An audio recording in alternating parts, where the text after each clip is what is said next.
বন্ধুরা, আপনারা যদি সূর্যকুমার যাদব এবং শুভমন গিলকে সেরা খেলোয়াড় মানেন তাহলে অবশ্যই ভিডিওটিকে একটি লাইক করে দিন। বন্ধুরা, টিম ইন্ডিয়ার শ্রীলঙ্কা সফর শুরু হতে আর মাত্র কয়েকদিন বাকি। সিরিজ শুরুর আগে বড় ধাক্কা খেয়েছে ভারতীয় দল।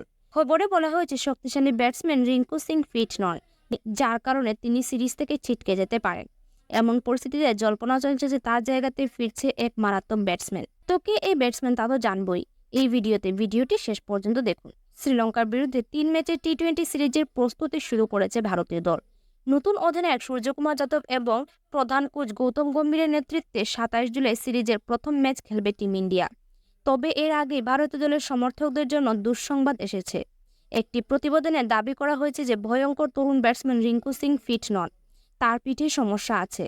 কিন্তু এখনও অবধি বিসিসিআই রিঙ্কু সিং এর চোটের বিষয়ে কোনো আপডেট দেয়নি। তবে এরই মধ্যে জল্পনা চলছে যে রিঙ্কু সিং সিরিজের বাইরে থাকলে দলে ঢুকতে পারেন শক্তিশালী ব্যাটসম্যান। তার জায়গায় অভিষেক শর্মা দলে ফিরতে পারেন। জিম্বাবুয়ের বিপক্ষে সেঞ্চুরি করা এই খেলোয়াড়কে শ্রীলঙ্কা সফরে নেওয়া হয়নি, কিন্তু আইপিএল 2024 এবং জিম্বাবুয়ে সফরে তিনি তার ব্যাটিং দক্ষতা প্রমাণ করতে কোনো কসরত রাখেননি। তার অভিনয় সবার মন জয় করেছে।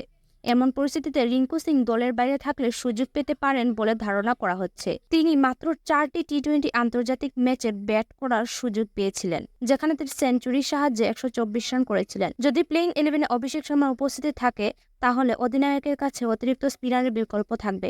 একজন বাঁহাতি ব্যাটসম্যান ছাড়াও তিনি একজন বাঁহাতি স্পিনার। আইপিএল 2024-এ অভিষেক শর্মা প্রায় 200 স্ট্রাইক রেটে ব্যাট করেছিলেন।